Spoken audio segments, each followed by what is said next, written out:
wabarakatuh. Perkenalkan, nama saya Marvin Jason Siaan dengan NIM 03012138222717 dari Teknik Pertambangan kelas A Bukit Palembang, di mana saya kali ini akan mempresentasikan atau menjelaskan hasil dari pekerjaan saya mengenai Excel preparasi batubara, di mana dengan temanya di sini adalah penjelasan struktur tabel uji ketercucian batubara dan perhitungan setiap kolom. Ini adalah hasil yang telah saya dapatkan berdasarkan clue yang telah diberikan oleh dosen kami, dan saya akan langsung saja ke penjelasan tentang mengenai Excel yang telah saya kerjakan.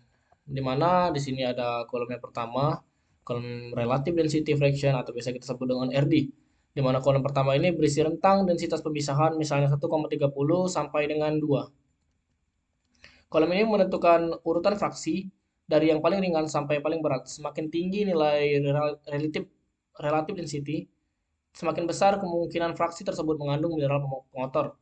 Untuk kolom yang kedua yaitu ada direct WT atau persen weight per fraksi, di mana kolom kedua ini menunjukkan persen berat sampel yang berada pada fraksi densitas tersebut. Contohnya pada fraksi RD 1,30, berat fraksinya adalah 18,22. Semua nilai di kolom ini bila dijumlahkan harus 100 karena ini distribusi massa dasar. Ini adalah totalnya yaitu adalah 100. Untuk kolom yang ketiga itu ada direct S persen, di mana kolom ketiga ini berisi kadar abu masing-masing fraksi. Pada RD 1,30, kadar abu fraksi adalah 6,7%, di mana ini adalah nilai hasil uji laboratorium setelah fraksi dipisah berdasarkan densitas. Dan di kolom yang D ini ada rumus B2 kali C2 kali 100, di mana ini adalah persen WT of S of total, di mana ini adalah weight of S of total. Kolom ini menghitung berapa sih persen abu total berasal dari fraksi ini. Rumusnya itu sederhana, di mana hasil dari kolom yang D ini adalah kolom 2 dikali kolom 3. Contoh perhitungan aktual dari Excel yaitu adalah kolom 2, di mana ada 18,22 dikali dengan 6,7 dibagi dengan 100 menghasilkan nilai 1,22. Ini tepat sama seperti yang ada nilai di tabel ya. Dan untuk yang kolom kelima itu ada kolom E, di mana kolom ini menjumlahkan nilai kolom 4 secara menaik. Ini menggambarkan berapa persen sih abu total yang sudah terkumpul sampai fraksi tertentu. Contohnya di baris pertama yaitu ada 1,22%, dan di baris kedua ada 2,32 pada kolom keempat ya. Maka kumulatif sampai baris kedua itu adalah 1,22 ditambah dengan 2,32 menghasilkan nilai 3,54. Untuk kolom yang keenam ada kumulatif floats WT persen, di mana ini adalah kolom 6 ini hasil dari menjumlahkan kolom 2 secara kumulatif. Ini menunjukkan berapa persen sih sampel yang masih terapung sampai fraksi densitas itu. Contohnya pada relative density 1,30 itu hasilnya di kolom F ini adalah 18,22. Dan RD 1,35 adalah 2,25,52, di mana maka kumulatif float itu adalah 43,74, di mana ini adalah hitungannya adalah 18,22 ini tadi ditambah dengan 23,52 sehingga menghasilkan 43,74%. Untuk kolom yang ketujuh ada kumulatif float as persen, di mana kolom ini menunjukkan kadar abu dari bagian float pada densitas tersebut. Rumusnya yaitu adalah kolom 7 sama dengan kolom 5 dikali dengan kolom 6 dikali 100. Jadi contoh nyata dari Excel yaitu adalah kolom 5, yaitu 1,2 kolom 5 itu ada yang ini 3,54% dikali dengan 43,74%, sehingga menghasilkan 8,099 dan dibulatkan pada 8,10%. Untuk yang kolom 8 adalah sink weight of S persen, di mana kolom 8 ini menunjukkan sisa abu yang masuk ke bagian sink. Kolom 8 sama dengan total abu dikurang dengan kolom 5. Di Excel total abu pada kolom 4 itu ada 27,06, di mana sebenarnya ini adalah 27,05, tapi karena 27,0586 maka di belakang menjadi 27,06. Jadi pada sink weight of S persen ini, contohnya pada kolom 5 RD 1,30 ini 1,22%, maka 27 tadi yang total dari D, 27 dikurang dengan 1,22 menghasilkan 25,837 dibulatkan menjadi 25,844. Untuk kolom yang ke-9 yaitu ada kumulatif sink weight persen, di mana kolom 9 ini menunjukkan persen berat yang sudah masuk kategori sink pada densitas tersebut. Rumusnya yaitu kolom 9 ini sama dengan 100 dikurang dengan kolom ke-6. kumulatif fluid sweating. Contohnya pada kolom ke-6 itu ada ini kan ada 18,22. Jadi 100 dikurang 18,22 menghasilkan 81,78. Untuk kolom yang ke-10 menunjukkan kadar abu pada bagian zinc atau kumulatif zinc S%. Rumusnya kolom 10 ini adalah sama dengan kolom 8 dibagi dengan kolom 9 dikali 100. Contohnya pada ini adalah 25,84 ini dibagi dengan kolom 9, 81,70% dikali 100 sama dengan 31,59. Untuk kolom 11 ada relatif density RD midpoint, di mana kolom ini mencatat titik tengah antar densitas untuk grafik washability curve. Nilainya diambil dari rata-rata dua batas densitas berturut.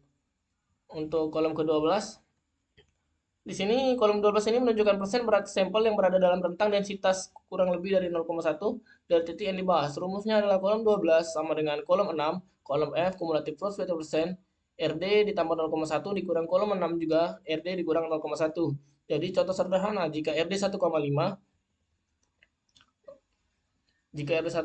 lalu dikurangi kolom 6 di RD 1,3, maka hasilnya akan mendapatkan seperti ini. Ini adalah 1,3 dari pengurangan F6 tadi kan 1,45 sampai 1,50. Yang ini F6 sama dengan yang di F6. Selanjutnya itu adalah kumulatif weight midpoint atau kolom ke-13. Itu kolom ini digunakan untuk menentukan titik plotting kurva dan dihitung sebagai kolom 13 sama dengan kolom 6, kolom F. Ini dikurang dengan setengah kolom 2. Mendapatkan hasilnya ini. Dibagi 2 saja, sama saja masuk akal.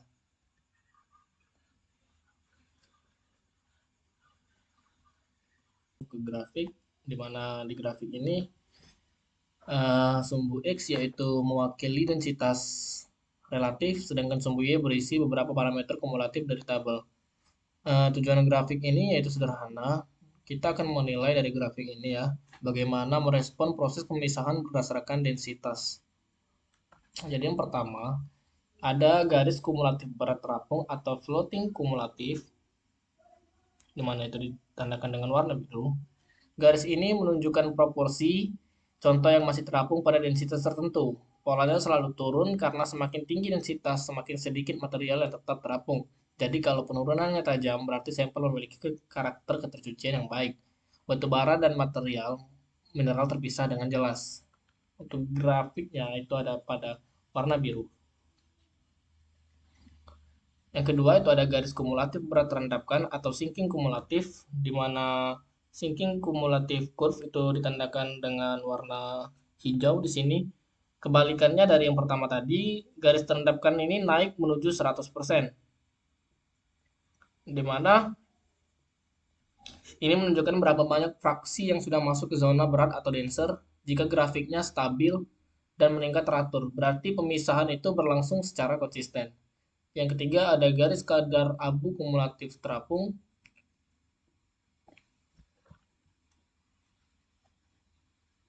di mana di sisi abu garis ini memperlihatkan perubahan kadar abu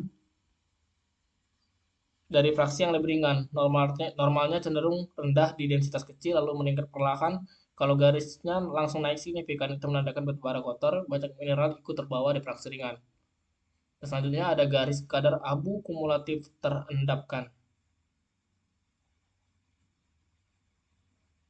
Nah, jadi sementara garis abu fraksi lebih berat, menunjukkan seberapa konsentrat mineral berada di bagian densitas tinggi. Biasanya angkanya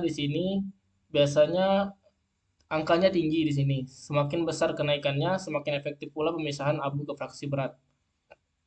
Jadi hubungan antar kurva ini sendiri, di mana ini ada titik-titik perpotongan antara tiap garis, titik-titik yang saling bersinggungan, interaksi antar kurva ini yang memberi gambaran kualitas ketercucian. Jika floating kumulatif turun cepat dan es kumulatif naik teratur, maka pemisahannya itu bagus. Jika floating dan sinking tidak terpisah dengan jelas, atau kadar abu antar fraksi saling tumpang tindih, berarti ketercuciannya rendah. Fungsi praktis dari kurva ini sendiri yaitu dengan membaca kurva ini kita bisa menentukan densitas pemisahan optimum, nilai kualitas batu bara, dan memperkirakan efisiensi pemisahan pada skala industri. Di mana grafik ini menjadi bukti visual bahwa tabel perhitungan yang saya buat valid dan mengikuti pola ketercucian yang seharusnya. Mungkin itu saja yang bisa saya jelaskan mengenai Excel dan kurva yang sudah saya kerjakan. Jika ada kesalahan, saya minta maaf. Saya ucapkan terima kasih.